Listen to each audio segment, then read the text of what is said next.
Hello students, welcome. आज हम advantages of manure के बारे में स्टडी करेंगे एंड आफ्टर दैट हम इरिगेशन टॉपिक जो हमारी एग्रीकल्चर प्रैक्टिसेस का स्टेप 4 है उसको हम आज स्टडी करेंगे। लास्ट लेक्चर में जैसे हमने मैन्योर एंड फर्टिलाइजर्स का डिफरेंस पढ़ा था, तो मैन्योर बेसिकली हमारा ह्यूमस होता है, इसको हम इनऑर्गेनिक मैन्योर भी बोलते हैं, जो कि इको फ्रेंडली होती है और सोयल फ्रेंडली भी आप इसको बोल सकते हैं। But fertilizers as compare to manure भी वही काम करते हैं जो मैन्योर करती है, बट डिफरेंस इज फर्टिलाइजर्स आपके केमिकल कंपाउंड्स होते हैं, राइट ये फैक्ट्रीज में बनाए जाते हैं, these are man made. So देखिए मैन्योर की कुछ एडवांटेजेस होती हैं फर्टिलाइजर्स के ऊपर, तो यहाँ पर हम मैन्योर के एडवांटेजेस से स्टार्ट करेंगे। So the organic manure is considered better than fertilisers. This is because first point is it enhances the water holding capacity of the soil. देखिए मैन्योर को ऐड करने से, मिक्स करने से सोइल के साथ उसकी जो वाटर होल्डिंग कैपेसिटी है वो इंक्रीज हो जाती है। देखिए वाटर होल्डिंग कैपेसिटी क्या होती है, जैसे कि पानी आपने अपनी फील्ड में दिया, राइट, अब वो पानी सारा का सारा बह गया, बट मिट्टी ने उस पानी को एब्जॉर्ब नहीं किया, उसको होल्ड नहीं किया, तो उसकी रूट्स तक तो पानी गया ही नहीं, प्लांट की रूट्स तक। तो इससे क्या होगा, प्लांट्स की ग्रोथ नहीं हो पाएगी बिकॉज उसे पानी नहीं मिलेगा। अगर हम मैन्योर ऐड करेंगे तो उससे जो सोइल की वाटर होल्डिंग कैपेसिटी है, यानी कि पानी को रोक के रखना, जो सोइल में जो पानी को रोक के रखना है, तो वो उसकी एनहांस हो जाती है, राइट। तो this is the first advantage of adding manure over fertilizers. Second point is it makes the soil porous due to which exchange of gases become easy. तो देखिए यहाँ पर अब एयर भी चाहिए, रूट्स को भी प्रॉपर एयर चाहिए ग्रोथ करने के लिए प्लांट की। अगर सोइल जो होगी वो बिल्कुल ऊपर से टाइट होगी तो उससे क्या होगा कि हवा क्रॉस नहीं कर पाएगी या फिर जो गैसेस का एक्सचेंज है वो नहीं हो पाएगा। तो ह्यूमस क्या करती है, दैट इज मैन्योर क्या करता है, वो सोइल को पोरस बना देते हैं, राइट। इससे जो गैसेस का एक्सचेंज है वो इजी हो जाता है और प्लांट की अच्छी ग्रोथ होती है। Third is it increases the number of friendly microbes. Microbes ऐसे माइक्रो ऑर्गेनिजम्स होते हैं जिनको हम नेकेड आई से नहीं देख सकते, बट ये हमारे फ्रेंडली माइक्रोब्स होते हैं। ये हमारी सोइल को और पोरस करने में हेल्प करते हैं, प्लस ये सोइल को फर्टाइल करते हैं। सोइल की फर्टिलिटी अच्छी होगी, इससे प्लांट की ग्रोथ क्या होगी, अच्छी होगी। So it improves the texture of the soil. तो यहाँ पर जो सोइल का टेक्सचर होता है वो भी इम्प्रूव हो जाता है, राइट। सो नेक्स्ट जो हम टॉपिक करेंगे that is irrigation. Agriculture practices में फर्स्ट वन हमारा जो टॉपिक था that is preparation of soil. Second हमने स्टडी किया सोइंग, एंड थर्ड जो हमने स्टडी किया that is adding manure and fertilizers. और फोर्थ वन जो हमारा यहाँ पर एग्रीकल्चर प्रैक्टिसेस में जो टॉपिक है that is irrigation.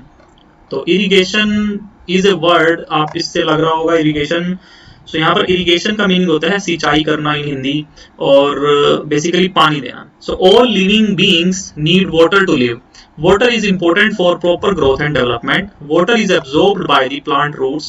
Along with water, minerals and fertilizers are also absorbed. Plants contain nearly 90% water. Water is essential because germination of seeds does not take place under dry conditions.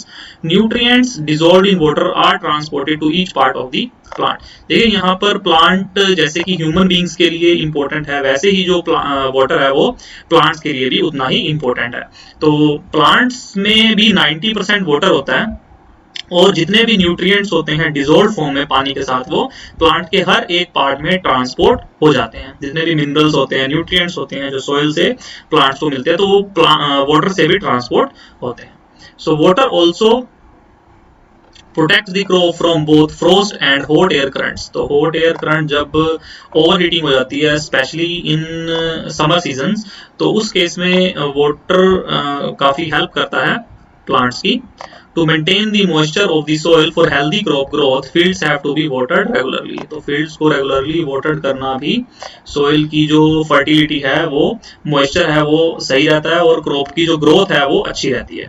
The supply of water to crops at regular interval is called irrigation.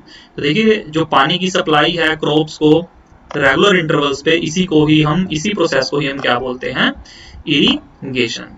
तो एक particular interval पे interval means time, right. यहाँ पर देखिए regular intervals का क्या meaning है, time. हमें एक प्रॉपर टाइमिंग के साथ हमें अपनी क्रॉप्स को पानी की सप्लाई के साथ करना चाहिए, और इस प्रोसेस को हम क्या बोलते हैं, irrigation. The time and frequency of irrigation varies from crop to crop, soil to soil and season to season. तो डिपेंड करता है क्रॉप टू क्रॉप पे। कुछ क्रॉप्स होती हैं जिनको ज्यादा पानी रिक्वायर्ड होता है, कुछ क्रॉप होते हैं जिनको कम पानी रिक्वायर्ड होता है, और सोइल पे भी डिपेंड करता है और सीजन पे भी डिपेंड करता है।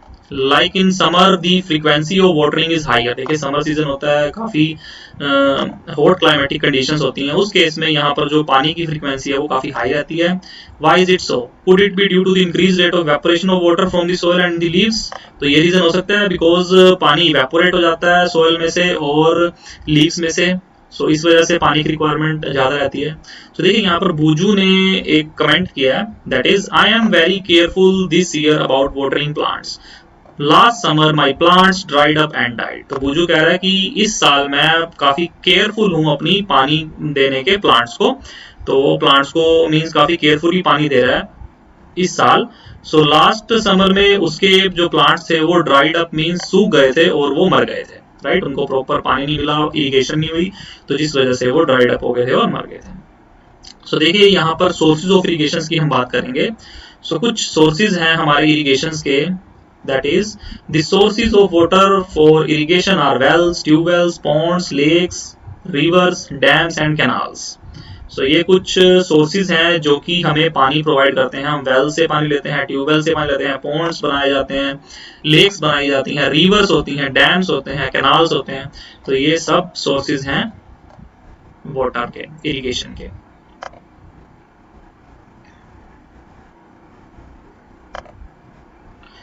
तो अब हम बात करेंगे ट्रेडिशनल मेथड्स ऑफ इरिगेशन की, right.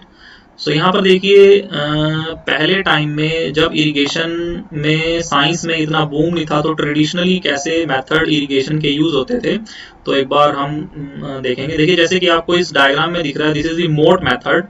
So the water available in wells, lakes and canals is lifted up by different methods in different region for taking it to the fields. तो देखिए यहाँ पर वेल्स बनाए जाते थे और कैनाल्स होती थी, लेक्स होती थी। अब चैलेंज ये था कि उनको हमने लिफ्ट करना है, उनको हमने पानी को उस कैनाल से, उस लेक से निकालना है और उसको हमें अपनी फील्ड्स तक पहुंचाना है। तो देखिए इसके लिए क्या क्या टेक्निक्स थी। पहले कैटल और human labour is used in these method. इसके लिए जो एनिमल्स थे, कैटल से, उनका भी यूज होता था और जो ह्यूमन लेबर थी उसका भी यूज होता था। तो यहाँ पर कुछ आपको मेथड दिए गए हैं। So these methods are cheaper but less efficient. यहाँ पर देखिए इतनी एफिशिएंट नहीं है, मींस इसमें टाइम कंज्यूमिंग ज्यादा होता था, लेबर ज्यादा होती थी, इस वजह से ये लेस एफिशिएंट मेथड्स हैं, बट ये चीपर है। दी वेरियस ट्रेडिशनल वेज जो यहाँ पर आपको बोले गए हैं, that is first one is moat pulley system, right. With the help of a pulley आप पानी को वेल से निकालते हैं और उसको फील्ड्स में मैनुअली आप डाल देते हैं। चेन पंप, देखिए यहाँ पर चेन पंप आपका ये सेकंड डायग्राम 1.4b में दिया हुआ है। तो with the help of this chain, ये आपकी जो बकेट है इसको वेल से पानी निकाल रही है और इसमें पानी को पोर आउट करके और पानी फिर फील्ड्स में जा रहा है। तो ये भी मैनुअल प्रोसेस है। सी फिगर में आप देख सकते हैं, दैट इज ढेकली। तो ढेकली मेथड से भी मैनुअली पानी को घेरा जा रहा है, right. And fourth one is राहत लेवर सिस्टम। देखिए यहाँ पर 1.4d में राहत सिस्टम में के अकॉर्डिंग, तो यहाँ देखिए एनिमल्स की हेल्प ली जा रही है। ये एनिमल है, इसको एक ये पोल के साथ टाई अप करके और ये घूमेगी और वहां से फिर वो जो ये बकेट जो है वो पानी को लिफ्ट करेंगी और फील्ड्स में पोर आउट करेंगी। Pumps are commonly used for lifting water. So देखिए यहाँ पर अभी जो हम बात करें, पंप्स का यूज काफी होता है पानी को लिफ्ट करने के लिए। तो ये हमारे अर्लियर मेथड्स है, यहाँ आपने इनको माइंड में रखना है। Moat method, pulley system, chain pump method, that is dhekli method and rahat method, जिसमें एनिमल्स का यूज हो रहा है, कैटल्स का यूज हो रहा है आपके पानी को फील्ड्स तक पहुंचाने के लिए। So pumps are commonly used for lifting water.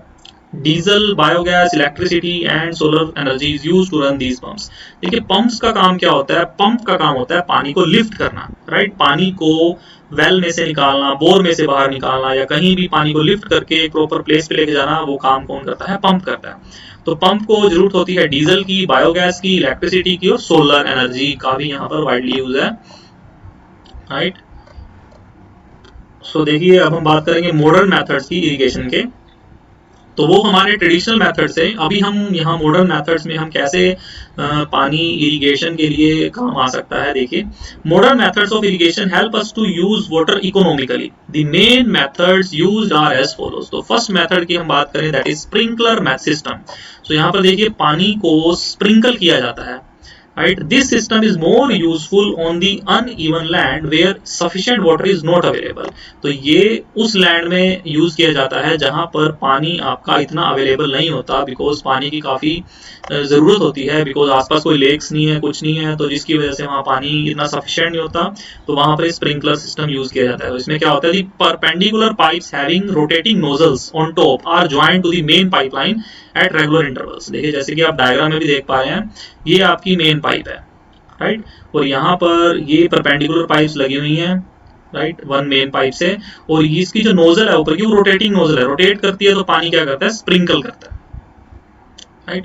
देखिए इक्वल इक्वल डिस्टेंसेस पे लगा रखे हैं, इक्वल इक्वल इंटरवल्स पे लगा रखी हैं, जो कि मेन पाइप से पानी आएगा और वो सभी इनमें छोटी छोटी पाइप्स में स्प्रिंकलर्स में जाएगा और वो रोटेट करेगी तो पानी स्प्रिंकल होगा।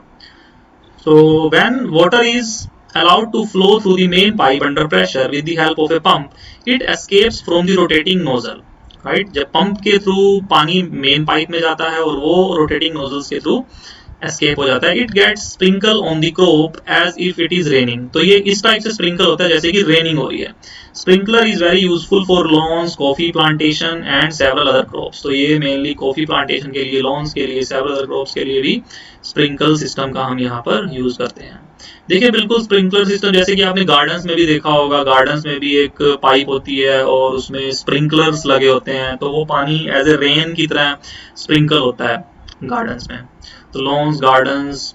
तो यहाँ पर ये स्प्रिंकलर सिस्टम जो कि एक मॉडर्न सिस्टम है इरिगेशन के लिए यूज किया जाता है।